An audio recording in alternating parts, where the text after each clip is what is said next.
In the last 30 minutes, we've learned new information as police continue to investigate the scene in Highland Park, Illinois. This is drone video flying over the scene of that shooting on the 4th of July. These are some of the biggest pieces of information we learned today. A seventh person has died. We also know the shooter disguised himself as a woman after the shooting. Police say that's how he was able to hide from police. According to the mayor, the suspect purchased the gun used in the shooting legally. Mark Boyle's in the WRAL Live Center with an update. Mark? Gerald, on your screen right here, the very latest information within the past 30 minutes to tell you about. We can pull this graphic up and show you.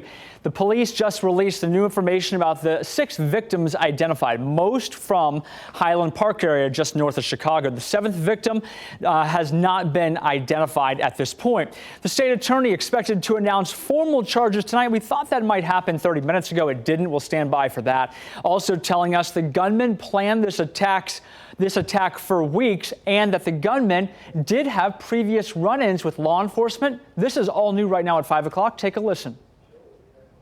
A family member reported that Cremo said he was going to kill everyone, and Cremo had a collection of knives. The police responded to his residence. The police removed 16 knives, a dagger, and a sword from Cremo's home. At that time, there was no probable cause to arrest. There were arrests. That time was back in 2019. A lot more to the story as it breaks tonight from Illinois. We'll bring it to you right here in the WRAL Live Center. Thank you, Mark. Watching another mass shooting unfold can be stressful and can have great impacts on our behavior, as WRAL's Chelsea Donovan found out. Chelsea? Yeah, Deborah, yesterday I was right here at the Capitol covering the 4th of July events right here on the lawn. It was a very similar situation to what was taking place near Chicago, except the gunfire broke out there. Now we know that these terrifying incidents are happening more and more frequently. Tonight, a mental health expert weighing in as to how these incidents are impacting our responses.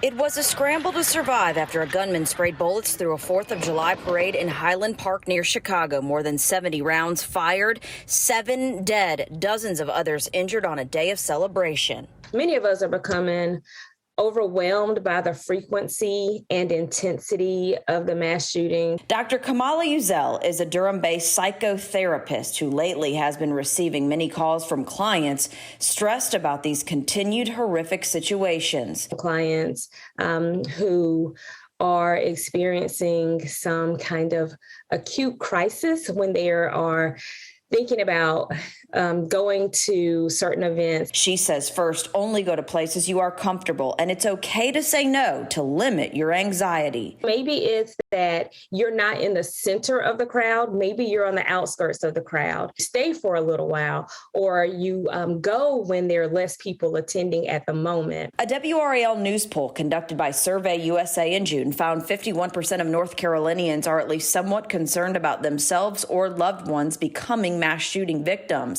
Meanwhile, 43% were either not very worried or not worried at all, and 5% unsure. Bob Cook, a retired police officer and CEO of Lockdown International, they provide security tips to businesses. He says, should you find yourself in an unimaginable situation like this, first, treat any loud noises in any place as gunshots. Create distance between you and the shooter. He says if you can't run, find a barrier and have a plan. Survey the scene of any place you go, whether it be a grocery store, movie theater, or parade. The body will never go where the mind hasn't been. And Dr. Uzel also says during these stressful situations, give yourself some grace, be kind to yourself, and also try to take part in some self-care exercises. Back to you. Chelsea Donovan reporting live in Raleigh. Thank you, Chelsea. As America deals with yet another mass shooting, we take a live look at the U.S. Capitol building in Washington, D.C., where flags are flying at half-staff. This is to honor the shooting victims of the 4th of July parade. The president signed a proclamation for flags to be lowered on all federal government buildings and vessels in the U.S. and abroad. The order extends until Saturday.